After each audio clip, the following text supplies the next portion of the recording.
who has the best odds to go undefeated? And when we say undefeated, as it pertains to how Vegas is drawing it up, I'm assuming with a fair degree of confidence that we're speaking to teams going undefeated during the regular season. So this isn't so much a national championship segment or a postseason record that we're factoring in here, but just from week 0 to the end of their season, who has the best chance to go 12-0? And so we looked at the odds in Vegas, and when you look at the team that has the best odds to go 12-0 this season, according to the folks that build tall towers in the desert, it's not Georgia. It's not Ohio State. It's not Texas. It is the Liberty Flames at plus 260. And at first you see that, you're like, are you for real? What's going on out there at Liberty? Jamie Chadwell and co. Probably going to average somewhere in the neighborhood of 38 points a game, yet again with Caden Salter back at quarterback. But when you look at the schedule, it starts to make a little bit more sense. There is no big, bad FBS cash grab for them on the slate. You don't see Michigan lurking out there, Virginia Tech lurking out there. Like, there's no game on the schedule where Liberty's going to show up, take a beating, get paid for it, go home. Like, that's not on the schedule. And now we were looking over the schedule before the show. They do have to play the Fighting Nick Breaks of Western Kentucky a little bit later in the year. So I'm just saying, Nick and I were talking. We'll see what happens when that game gets here. We'll talk about it. But right now, Liberty has the best odds to go undefeated. And as we sit here in mid to late July, like, I don't have a big issue with that being the betting favorite. Now, you start going further down this list and you see some more familiar brands. Ohio State is at plus 290 with the second best odds to go undefeated. They have a 3-game season, y'all. Like, could they drop another game somewhere along the way? Of course. But when you look at the roster talent matchups for them, it's 3 games. It's at Oregon, it's at Penn State, and it's Michigan. Now, that Michigan one obviously has a little bit of an extra punch packed along with it. But I think when we talk about Ohio State in 2024, we'll talk about them more later on in this live show, but like, I truly believe that this operation, from an eye test perspective, from a gameplay perspective, will look different. And what I mean by that is we've seen Ohio State now for the better part of the last, call it 3 to 4 years, be an aerial assault. Like, they've always had, for the most part, one of, if not the best wide receivers in the country, always, if not for the most part, have had one of the best, if not the best quarterbacks in the country. That hasn't really been the case, I suppose, last year with Kyle McCord, but that's kind of been par for the course for Ryan Day and what he's had out there in Columbus. I'm not telling you that the quarterback play takes a massive step back. I'm not telling you that wide receiver play drops off the face of the earth. In fact, I feel pretty good about both those units. But when we look at Ohio State this year, it will be smash mouth. It will be mean. It will be bully ball. Now, the offensive line has to answer that call. But for those of y'all that have been playing college football 25 and you've seen what Quinshon Judkins can do on a football field in a video game, he's very much so like that in real life as well, for those of y'all that watched Ole Miss last year. So they have him. They have Travion Henderson. You also got a quarterback who's a big body, hard body, who can run the football downhill at you as well. Chip Kelly wants to make you say uncle. To be real now, I think that is the formula for success for Ohio State. So those 3 games now, they're going to have their work cut out for them. At Oregon, I think, will be the best litmus test for us when it comes to Ohio State's national championship chops. I would not be surprised if Ohio State had to beat one of those 3 teams twice to win the Big Ten. Now, they very well could go undefeated. We'll give you our prediction next week on that, but Ohio State, second best odds to go undefeated in 2024. Then at number 3 for, I guess, our third best odds to go undefeated in 2024, you got Georgia. And Georgia, man, like, this schedule is brutal. People like to throw stones from a glass house at Georgia for the schedules they haven't had previously and say, oh, well, do they play anybody? Yeah, they're in the SEC. They hide under that SEC sticker, and then they just show up in the SEC title game, and they're a little bit more fresh because they've been feasting off of the lower-level SEC teams. No more divisions, y'all. If you're just now parachuting into the college football landscape, welcome. Things are a little bit weird in the SEC right now. You added Texas and Oklahoma. They're there now. And Georgia has to go to Texas October 19th. Before that, they play Clemson the first game of the year in Atlanta.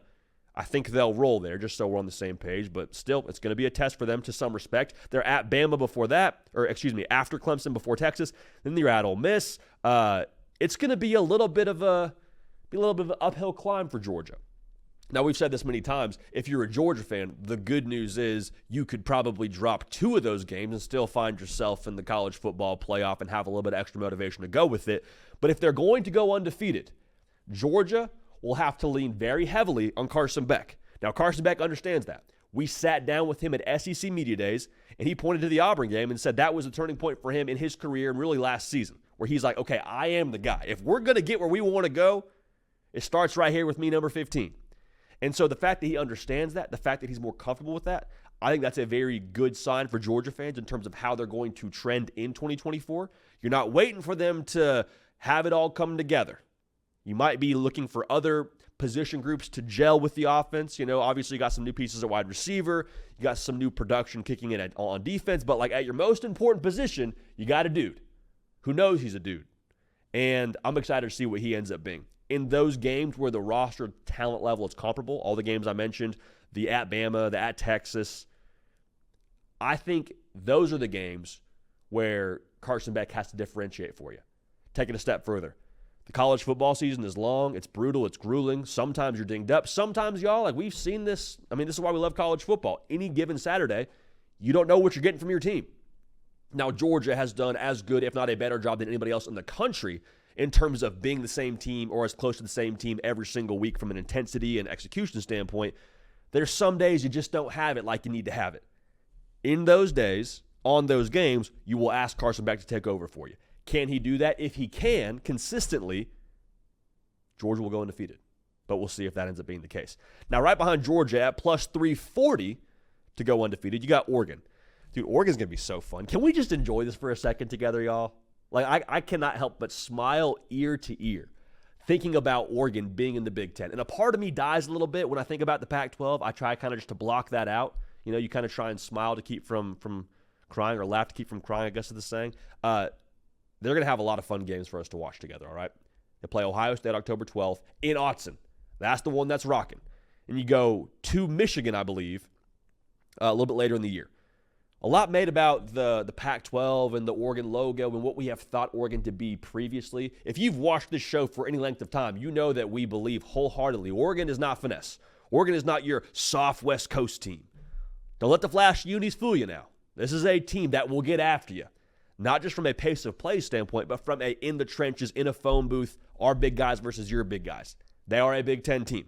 Even before they put the Big Ten sticker on the helmet, they were a Big Ten team. And so when we look at Oregon going forward now, I think the advantage for them in the schedule, if you're trying to find a way to how they could go undefeated, is the fact that they get Ohio State and Michigan, their 2 toughest games, a little bit later in the year. You play both of them past October. As I already mentioned, Michigan in November, in October, you play Ohio State. The benefit of that is, yes, you probably have to find a way to have some stamina, and you have to be healthy. That's a big variable. But the thing that I love about that for Oregon is the fact that you give Dillon Gabriel a little bit of runway. Dillon Gabriel, as good a football player as I believe he's going to be for Oregon, I think it would be a little bit irresponsible for all of us to just assume that he's going to hit the ground running and will have no room for improvement through the first few weeks of the season. If that happens, phenomenal. More power to you.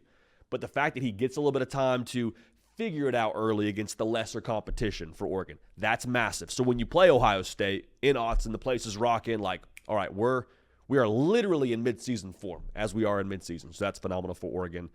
Plus 340. A little bit tempting. I'll be honest with you. A little bit tempting for your boy. Now, Notre Dame's at plus 450. They're behind Oregon in terms of odds to be undefeated. This makes a lot of sense.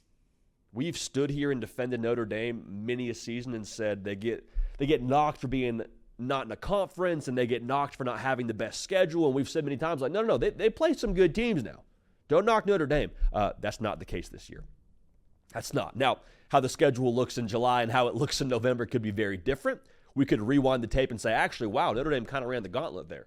Those teams were a lot better than we thought they would be. However, there's 3 games that will be a good test for Notre Dame from a roster talent level. That's at A&M to start the year. That's Florida State. That's at USC. I think it is extra critical for Riley Leonard to be up to speed from the jump. Now, it's obvious because of what they have to do early on in the year, but what I'm trying to tell you is this team and this roster has so much around it. This is a Ferrari with an engine that you can rev and you can get rolling quick, fast, in a hurry. How is the driver? Right? You hear us make that metaphor a lot with quarterbacks and great rosters. Can Riley Leonard maximize this Ferrari? And the most important part of that is, like, yeah, he missed a bit of the spring. It's been dinged up. It's a new offense. And I'm not telling you that fall camp he can't get his legs under him and be rocking and rolling from the jump, but I do think it's worth noting, like, if you're not dialed in with this offense at the most important position, being the quarterback, like, that's going to lead to turnovers. And turnovers is how Notre Dame would lose games. Sounds simplistic, I know, but that's kind of the gist of it for me when I talk about Notre Dame. The good news, though, if you're a Notre Dame fan, as much as I tried to put a little bit of caution tape around Riley Leonard and him getting up to speed, you can probably lose 2 games, I think, is probably the number. 2 games. You feel better about only losing 1 game, but probably can go 10-2 and make the college football playoff. Vegas has Notre Dame at -170 to make the CFP. So now, again, remember, if you go undefeated, the best you can get is the 5 seed if you're the Irish. Even with that being the case, there's a lot of optimism, I think, with what they have on this roster and this path itself. All the teams I mentioned they have to play, the big 3 games. There's a path to them being undefeated, without a doubt. Now, Utah, this is a tricky one. They're behind Notre Dame. They're at +490. They have, I think, the best roster in the most brutal conference, which is the Big 12. And when I say most brutal conference, I just mean like the degrees of separation from a talent level, from a Utah to a Kansas State, or a Utah to an Oklahoma State, or a Utah to an Arizona. I think Utah is more talented, but I don't think that the talent level, or the talent disparity rather, is that massive. They have a tough stretch early on in the year. They have a back-to-back at Oklahoma State and Arizona. Both those teams will be fresh. Utah, their edge is that they are the more physical outfit week in and week out. They won't be playing them late in the year where everyone's dinged up and they can kind of just impose their will. I think they'll still try to do that, but you go to Stillwater, Oklahoma, like, you better pack a lunch, bring your hard hat, and get ready to roll, because that's going to be a tough one. Oklahoma State also has some of the best returning production in the entire country. So, no Kansas State on the schedule, which you love to see. I feel a lot better about Utah going undefeated if I know without a shadow of a doubt that Cam Rising is going to be Cam Rising that we saw in previous years. Now, the flow is incredible. We are big fans of the flow here, all right? But even so, I want to make sure that he is got his knee where it needs to be. The flow is great. Is the knee as good as the flow? If it is, Utah could have a chance to go undefeated as well. Now, there's one more team I want to talk about here, because that was the, I believe that's the top 1, 2, 3, 4, 5, 6 best odds to go undefeated. But the 7th best odds, I think, is where maybe the most value lies. And there's a big if here.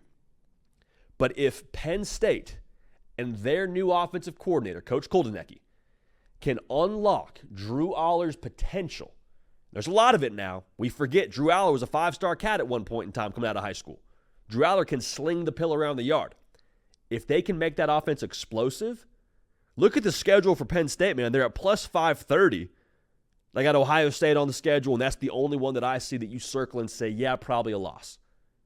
And even then, if Penn State gets it rolling, and if they're a different version of Penn State's offense that they were previously, like, let's say Coach K turns the lights on for Drew Aller and he's balling, who knows? I'm just saying, who knows? They're at USC and they get Ohio State at home. I see a path there. +530.